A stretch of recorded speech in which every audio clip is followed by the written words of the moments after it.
I'm going to actually say a few things quickly about the mineral deal before I return to it in a little bit more detail in a moment. But my own view is that the mineral deal is and always has been something of a red herring, in the sense that it doesn't actually alter or change anything substantive. Whatever it is, it can't come into effect until there is peace in Ukraine. And peace in Ukraine is actually receding. And it seems to me that we have to take a step back, think about some of the things we were saying last summer, and look at where we are. Now, back last summer, before the election, we made the point that if Donald Trump got himself involved in negotiations to try to bring peace into Ukraine, he would very quickly find himself lost, and he would come under enormous pressure to end up going in the same route that Joe Biden has been going, giving unlimited support to Ukraine, continuing to arm Ukraine, and that ultimately that would put into jeopardy his entire presidency. If you go back to the summer, you will see that that was what we were saying. That was almost a year ago, huh? It's almost a year ago. Wow. Now, we are very close, it seems to me, to finding ourselves in exactly that position. So Donald Trump came into the presidency. He said that he wanted to achieve peace in Ukraine. He didn't walk away from the conflict, which is what we said he should do. And not just us, Steve Bannon was saying it also. He got involved into the details of how to negotiate peace in Ukraine. And he started listening to people like Kellogg and Waltz and Rubio, and he started listening also to people like, I suspect, Scott Bessent, who was negotiating the minerals deal, all people who basically are very, very much part of the conventional thinking in Washington. And he went forward with a plan, which was the Kellogg plan, which we always said wouldn't work. And now it is absolutely clear that it won't work. So he presented the Kellogg plan, or a modified version of the Kellogg plan, to the Ukrainians and the Europeans just 10 days ago. It seems incredible to say, but he did. The time spans are so long. The Europeans and the Ukrainians rejected it outright. But nonetheless, he sent Witkoff to Moscow with this plan, and he told Witkoff, come back with a ceasefire on the present contact line. Now, the Russians have repeatedly said that they're not going to agree to a ceasefire on the present contact line, that freezes the conflict, that Russia is not interested in freezing the conflict. It wants a complete solution to this conflict. That has been the Russian position all along. It was restated decisively and clearly by Putin in his speech to the Foreign Ministry of the 14th of June 2024. And Putin explained that many times in the 3 previous meetings he'd had with Witkoff. Witkoff explained this all to Trump, told Trump that Putin is not going to buy Kellogg minus or Kellogg plus, Kellogg in any form. He is looking for a much more substantial settlement that you are prepared, apparently, to offer. And, well, what then happened was that Witkoff found that he encountered pushback from Kellogg, Waltz, Bessent, all of the others, and Trump went ahead with Kellogg. So Witkoff goes to Moscow, presents Putin with Kellogg minus, which is essentially a freeze of the conflict, and Putin says no. And that is where we are. Now, what is happening now is that with Putin having said no, with the entire diplomatic strategy, which Trump embraced when he basically went with Kellogg, with that entire diplomatic strategy now falling apart, he is drifting back towards the conventional position of support for Ukraine. So he's now just agreed a mineral rights deal, which is not favorable objectively to Ukraine. It gives Ukraine It gives the United States 50% profits on extracting various natural resources from Ukraine. It does not give Ukraine a security guarantee, which is what Zelensky had originally asked for. But it is only limited for 10 years, and it could be used as a device to say that the United States should continue to provide arms for Ukraine, because Ukraine is now supposedly going to provide the United States with an income stream from its natural resources, which will pay the United States back for those arms which the United States will in future be supplying. So in effect, the United States could supply arms on credit against the security of the mineral rights extraction deal. That is at least what the Ukrainians are trying to tell us, and it is possible. So he's got a deal which is very different from the deal that he sought to negotiate with the Ukrainians in the first place, which is about paying back debt that Ukraine had initially incurred, and which is going to start pushing him ultimately towards more arms deliveries to Ukraine. He's also now talking about further sanctions against Russia because they're not agreeing to this freeze of the conflict, which he has, through Kellogg, essentially committed himself to. So he is becoming Joe Biden. He is, in effect, going back to doing exactly the things that Joe Biden did, supplying arms to Ukraine, imposing more sanctions against Russia, accepting Ukrainian promises of future funding, which will never come. He is being pulled back, in effect, towards the mainstream. And of course, I know some people will say that this is what he always intended. I don't believe that to be true at all, by the way. I think that makes no sense relative to what he was himself saying. But it is where he has gone. He always does this. He listens to the people who tell him, you mustn't make concessions, because if you make concessions, you are acting from weakness. And in fact, as a result, instead of forgetting about concessions, forgetting about the whole idea of whether or not it's concessions, instead of getting the United States out of the war, which he is still promising to do, he is being dragged back into that war because, as I said, he's afraid of appearing weak to the Russians and of losing face with the security people in Washington. So it's not in one of the concessions, at least from your reading of it, is that it's not going to be a deal that's going to last in perpetuity. Exactly. It's going to be capped at 10 years. Apparently, it's only 10-year deal. Okay. That's a big concession. That's a big concession. Yeah. I mean, it's a big concession. I mean, it's still, to be very clear, a very lopsided agreement in favor of the United States. And Zelensky didn't get the most important thing he wanted, which was a security guarantee. It doesn't apparently include any security guarantees, just saying.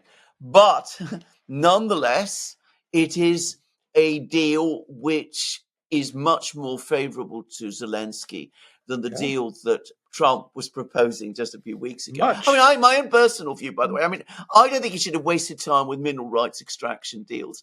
I don't think he should have wasted time with Kellogg. I don't think he should have done any of those things. He should have moved forward, established diplomatic relations with Russia, started maybe to relax sanctions, get the United States out of Ukraine. What he's doing instead is he's committed himself to Kellogg, which has got him bogged down in negotiations and making ceasefire proposals, which the Russians were inevitably going to refuse, and which is going to open him up to pressure to start rearming Ukraine again.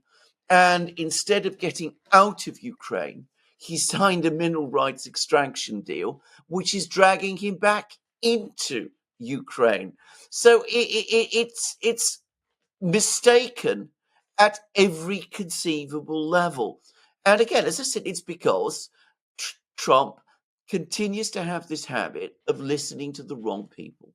Yeah, we're getting reports that that Trump is going to actually send 50 million in weapons to Ukraine. It's not, I mean, 50 million.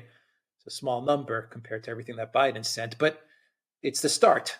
It's the start, right? Exactly. So he's going to go to Congress and he's going to get an approval, which will be granted to him, to send 50 million to sell, because they're packaging it as selling. So he'll sell 50 million to Ukraine. It's going to be purchased via these schemes, these mineral oil gas schemes. That's what which Trump's will produce say, no money. I mean, that's what's absurd about this. I mean, money in the future. In the future, but which you know, will never if come. It's a 10-year, the reason I asked you if it's a 10-year cap is because, from my understanding of rare earths, not oil and gas, rare earths, is that it's going to need at a minimum 15 to 20 years to do this. Yes. If Ukraine even has any rare if they earths. even have any, most of everything is in the east anyway. But whatever they do have, in order to actually build out the infrastructure for all of this, if that's the plan, is to build the facilities for these rare earths, because the rare earths you can find, I mean, the U.S. has them, Canada has them. They're plentiful in North America. Yeah. But the trick is the facilities, the processing, the facilities. That's the trick, the infrastructure. Yes, that's what China has. Yes. That's what China has built out. If the plan is to build these facilities in Ukraine, which sounds kind of ridiculous, given that the country's at war and there's no stability in Ukraine, there probably will not be any stability for a while now. A 10-year cap makes no sense. So the only thing that I can think of is that this deal is about sending weapons to Ukraine, selling the weapons to Ukraine. Of course, money in the future, but still. Yeah, that's exactly what it looks like. I mean, it looks like a device to pretend, or at least, I mean, maybe Trump believes this at some level, that, giving weapons to Ukraine on credit rather than, because, I mean, this is, it's about an income stream that doesn't actually exist. And of course, the other thing is he's talking about sanctions now again. I mean, he's doing exactly what Biden did. He's talking about further sanctions, banking sanctions. I don't understand the concept of banking sanctions on Russia, given that the entire financial system there is already under sanctions. Well, it sounds good. It sounds good, exactly. Maybe, I mean, I've heard suggestions that he might sanction the Russian central bank. I'm not sure what difference that makes, actually. But anyway, I mean, given that the Russian central bank now operates inside Russia, of course, it does work through the BRICS. But then any attempt to try and pull BRIC states away from cooperation with Russia has been undermined by his tariff policy. So, I mean, none of this adds up. But the key thing to say is, one way or another, he has been pulled back into the policy of supporting Ukraine. As I said, he still talks. Otherwise, I mean, he's still making speeches about the fact that he's looking to extricate the United States from Ukraine. He's still talking about the fact that this was Biden's war, which would never have happened if he had been president. But the reality is that he is being like a magnet pulling iron, attracting iron. He's being pulled back into the conflict in Ukraine. Whereas, as I said, he could have made a simple, clean decision back in January, said, this isn't my war. It's got nothing to do with me. This is for the Ukrainians and the Europeans to sort out. We've got far too other important things to concern ourselves with. They could, but he didn't do that. We were the first to say that. We were the first channel to say it. Absolutely. A year ago, we said it. Exactly. Many people have said it afterwards, but I mean, okay. Yeah, I mean, exactly. He didn't do it. He didn't do it. He wanted to believe that he could find some kind of agreement with the Russians, and he was persuaded by Kellogg that it would be an easy thing to do, and of course it wasn't. And perhaps what's really most disappointing in all of this is that his own envoy, Witkoff, who met with Putin, has met 4 times with Putin now, warned him that it wouldn't work, but he's still stuck with it. So it's you can't help someone who continues to listen to prefer bad advice over good. It reminds me very much, I have to say, about the negotiations that he conducted with Kim Jong-un during his first term, where, as I said, he made all the big initial steps, which were strong and promising, and then it all came sputtering out because he couldn't control the people in his administration and didn't really seem to understand the importance of doing so. Yeah, he listened to Bolton. He listened to Bolton, exactly. In this case, he's listening to Kellogg. Exactly. Yeah, who's a worse version of Bolton, if you ask me. Well, at least Bolton, you could say, is manipulative and clever in his in an evil way. In an evil way, he's like that, Bolton. But I mean, Kellogg. I mean, you listen to what Kellogg says, and I mean, it's easy to see that this guy knows nothing about anything. No. I mean, he was on Fox News the other day, Alexander, and he was saying that that Ukraine has agreed to a ceasefire. Now Russia needs to agree to a ceasefire, and Ukraine will agree to the 4 territories, not de jure, de facto, as being controlled by Russia, but on the line. He kept on saying on the line, which is basically saying a freeze. He's saying that Ukraine will agree to an unconditional ceasefire freeze. That's what Kellogg was saying. Which the Russians have always rejected 1,000 times.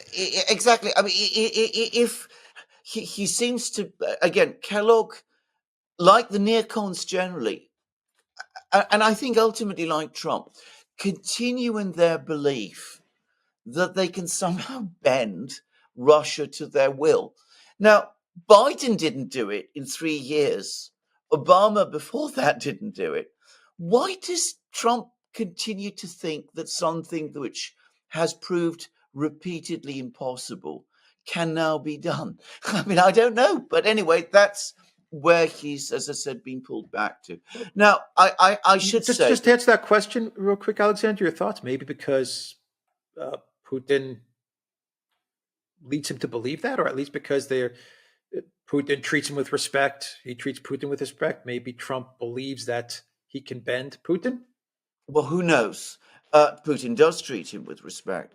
But as I understand it, in the meetings with Witkoff, Putin has been absolutely forthright and clear. And in the 2 conversations that Trump and Putin have had with each other, Putin has again also been absolutely clear. So I think the problem is not so much that Putin isn't being clear. It's that the people that Trump always goes back to in the United States, he always has this idea that it's the security people, these sort of people who really understand these problems in some way.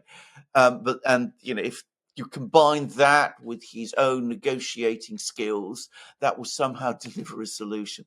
So the result is, as I said, he's going back exactly where he started. In other words, to becoming Joe Biden. Now, I ought to say this isn't sustainable, and it might not last. I mean, we have a Russian offensive being prepared. Not just being prepared, an ongoing Russian offensive. The Russians have made significant advances over the last couple of days. They're about to finish the battle for Chasiv Yar. They seem close to encircling Pokrovsk. They're close to capturing the town of Liman. It could very well be that we're going to see a breakdown in Ukrainian defenses in this part of Donbass that might lead to other things. The campaigning season in Ukraine has not yet properly begun. The Ukrainians themselves are saying that they're very worried about what's going to happen in May. So it could be that over the summer, if there's a major Russian advance, come the autumn, Trump is going to revisit this question and is going to realize that Kellogg actually led him down the wrong path. But the fact is, it would have been far, far better, even if that does happen. I mean, the other possibility, and I have to say this, is that on the contrary, Kellogg's and people like that will tell him, no, you can't pull back. You've got to escalate, which would make him even more like Joe Biden. But it may be that at that point with Trump, the penny will finally drop and he'll understand that, as I said, Kellogg is taking him in the wrong direction, not the direction he needs to go. And that this is the point where he has to change course and start doing the kind of things he ought to have been doing, which is listen to those people in his administration who, like Witkoff, who have been very, very much more critical and skeptical about the whole Kellogg line and where it was going to lead. Yeah. How long was it until Trump got rid of Bolton? I think it took a while. Oh yeah, to get rid of Bolton. So I mean, I don't know. I think Kellogg might be staying for a while. You know, the interesting part about it is that if you were a good manager, you would step back and say, you know, on the one hand, I've got this Kellogg guy who's spoken to nobody. He's spoken to Zelensky and the Europeans, who are a bunch of buffoons, and I've got this Witkoff guy, who I've known for decades, a close friend of mine who has actually spoken to the source, to the Russian president 4 times for multiple hours, 4 or 5 hour meetings. Who should I go with? I mean, it's kind of a no-brainer, isn't it? But he went with Kellogg, man. Well, at least that's how it looks. Go ahead. He shouldn't have looked for advice he shouldn't have gone to someone like Kellogg for advice in the first place. Yeah, but he did. I mean, that's my own thing. I mean, seeking advice from Kellogg and given Kellogg's background and history was obviously a mistake. But there it is. I mean, Trump has a habit of doing this. He tends to. I think a lot of the trouble, it goes back to something you've discussed many times, this idea of seeking peace through strength. This idea that if you don't bend Russia to your will, you are not showing strength. You're showing weakness in some ways. And, the idea also that if you show weakness to Russia, that will embolden China. All of these complicated and overcomplicated bad ideas that you see circulating and memes and points that people make all the time, which really, I mean, a clear-headed, strong-minded president would never, ever fall for. But, that's, I think, the problem. I think Trump really does want to project strength all the time.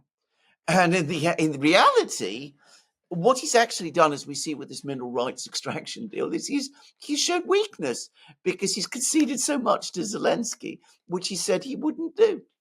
Yeah, you can't conduct foreign policy with memes and taglines and stuff like that, peace through strength and stuff like that. But I mean, so let's go to the minerals deal again.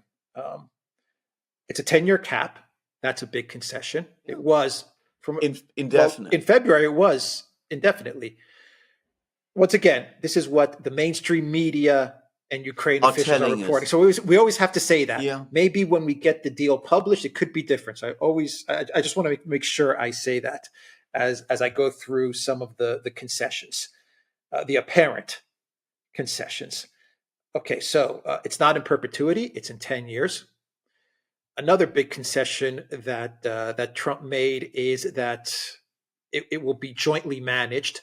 In other words, it is going to be a clear 50-50 split, where I believe the previous deal, which was published in February, set up a fund which the managers of the fund were 3 U.S. and 2 Ukrainians, which meant that the U.S. would have the voting advantage and the final say as to where the money in the fund would go or how it would be utilized. Now it looks like it's going to be 50-50, so 3 and 3, I guess you could say, on the board of this investment fund, or 2 and 2, whatever it's going to be.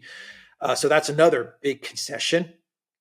The other big concession was no back pay. We started at 350 billion or 300 billion, and then went to 100 billion. That's been reduced to 0. So Zelensky's off the hook with any kind of back pay money. And the other big concession is that in the 10 years, if you go by what Politico is reporting and what the Financial Times is saying, is that the U.S. is going to actually put money into this fund in the form of direct payments or military assistance. So Yes. we could be looking at weapons, but we could also be looking at the U.S. putting cash Yeah. into this fund. I know. So instead, bear in mind that we don't know that this is going to make any profit at all. So it could actually become a vehicle for transfers of funds, further transfers of funds directly into Ukraine. Except you don't call them grants anymore or even loans. You call it investment instead. Right. Investment, yeah. That we're going to get back Yeah. later. Yeah, On which we're going to credit. get back later. Yeah, Later, when this through all business that comes- we're going to do in 10 years. 10 years' time, exactly 10 years or 50 years, because I go, I mean, so in every respect, this is a very bad deal. And again, when you look at the people that Trump appointed to negotiate this, Scott Bessent, to be precise, Scott Bessent is exactly the kind of person who you would expect to come up with a deal of this kind, because Scott Bessent is deeply anti-Russian, apparently, and very anti-Chinese too, apparently also, and is going to be sympathetic to Ukraine and willing to listen to what the Europeans want. Yeah, well, Scott Bessent, in his message, he said that this deal, what it does is that it shows that the Trump administration is committed to Ukraine's sovereignty, and that kind of gives you a hint as to how he was looking at this. Exactly. So again, I don't think he should have gone with this mineral rights extraction deal. The point about it is, as I said, it's pulling him back and the United States back into Ukraine, where he himself says, Trump himself repeatedly says, that he wants to get the United States out. He was talking about this just, I think, yesterday. So what happens when Russia says no again for the 1000th time to the ceasefire, to the Kellogg ceasefire? Now that Trump has this minerals deal, and he can market it and package it to the American people as a win, even though it's clearly not a win, if this is indeed the deal. What happens next? Because Russia's going to say no to the ceasefire. At least that's how it looks. They're going to say no, right? And we're not no unconditional ceasefire. That's the other thing that frustrates me, Alexander, is the media. They make it out as if Russia's terms, the 4 territories in their entirety and all of these things, are brand new. Putin just came up with this. When they've been around these terms have been around in the public domain for almost a year. Yeah. For almost a year they've been around. Yes. But no one wanted to talk about him in the media. Now all of a sudden they're saying, well, Putin all of a sudden woke up and he said that he wants all of Kherson. No, he said that back in June 2024. So what happens when Russia says politely, diplomatically to Trump, no unconditional ceasefire? No. What happens? Well, the first thing is sanctions. I mean, I think that is probably now where we're heading. I mean, Trump is increasingly talking about sanctions. Zelensky says that the Ukraine and the United States are working together on deciding what further points of pressure to put on. Even with tariff war with China, even? Well, I know. I mean, it sounds absurd. But anyway, that will be the first step. Then when that doesn't work, that's when the pressure for the arms supplies will really begin. I mean, this is, as it's if you don't get out of this, you will always slide back. That's I think something that Trump never understood. It's what we said when we first talked about this last summer. He should have simply walked away, but of course he didn't. Yeah, and now it looks like we're getting into the sunk cost fallacy all over again. It looked like he was getting out of it. Now it looks like he's being dragged. Okay, is there something that Trump is doing? Is there some sort of angle that he has in order to avoid all of this? Is there some sort of deal that he's working with Putin in the background? I mean, is all of this a distraction? I don't know. I mean, is there anything like that going on, or is this really what we're getting? No, I don't think there is actually. I think there's been lots of hints and suggestions and rumors that there's been all kinds of agreements between the Russians and the Americans, and that there's some kind of d- deals on the table That's and why I'm things of asking that you kind. that. I've I seen many rumors and reports saying that yes, there's some yes. I originating from Czech officials, from Czech Republic Czech officials as well. officials and Yeah, all kinds of officials like that. But I don't think there's any truth to them. I mean, was it 2 weeks ago? Or was it 10 days ago? There was, if you remember, that article in the Financial Times saying that Putin had agreed to freeze the conflict on the existing contact line, and it was all based on 5 people informed about the matter. It turned out it wasn't true. So, I don't see anything like this. Um, Judging by what the Russians are saying, their position remains what it always was, as it was entirely predictable that it would. So, I mean, there's lots of talk and chatter, behind the scenes that something is in the works, but I don't see any real sign that anything is in the works. I get the sense that Trump at the moment is out of ideas, if I have to be honest. I think he thought that Kellogg would be straightforward, that the plan would be straightforward, that Putin would immediately accept it, that Putin was desperate to get into um, America's good graces, to escape the shadow of China, and that his economy was really indeed on the ropes, just as Trump thought, Trump has written in many places, and that they're suffering these catastrophic losses and all of those things. I don't think it's ever really occurred to him that none of that is true.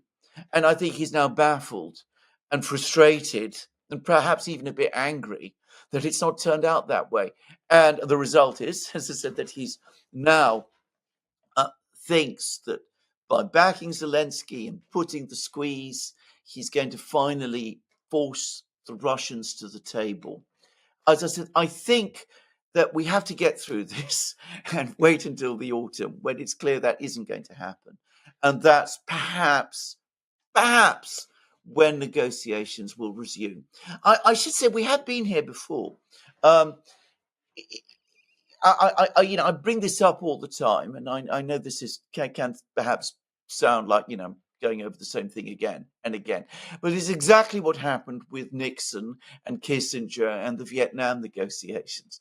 I mean, they were constantly trying to put pressure points, as they thought, on North Vietnam, and to try to get North Vietnam to make concessions, and gradually, ever so slowly, but it took them years to get there, they finally realized that that wasn't going to work.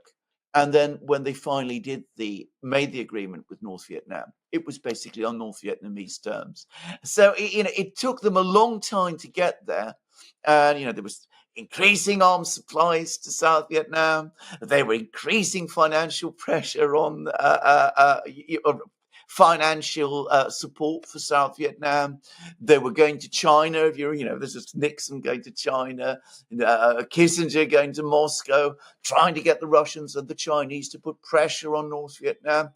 And then eventually, finally, they understood that the only way that they could get the United States out was, in fact, by doing the deal, which had been on the table with North Vietnam all along. Proposals that the North Vietnamese had actually made as far back as 1968, but which the United States didn't agree to until 1972. 4 wasted years, 4 disastrous wasted years, disastrous for the US military, disastrous for the US economy. Let's hope that with Ukraine, it won't take as long as that. disastrous for U.S. presidents. Yeah, exactly. Is Trump's presidency coming to to an end because he's been bogged down in Ukraine now? Well, quite possibly. I mean, wasn't it Steve Bannon who said to him that who warned him that if he didn't get out of Ukraine fast, it would become his war, just as Vietnam became Nixon's war. But he didn't listen to that advice. He thought it would be straightforward and easy. He assumed that he'd get a deal within the first 100 days. The first 100 days have gone. He hasn't got the deal, and he's frustrated and angry, and he's been pulled back in. You know, the interesting part to all of this, just to finish off the video, is that come midterms, if things don't go well for the Republicans, all the neocons are going to turn on him as well. Of course. All the people that gave him this advice and that bogged him down, and he agreed to it because he does take responsibility for all of it. Yes. They're all going to turn on him. Of course. He's going to wonder, how did I get here? Yeah, that's what he's going to wonder. Why is this happening to me? Well, of course, exactly. I mean, you're absolutely correct. I mean, I mean, they're going to fix the blame on him. Inevitably so, whatever happens.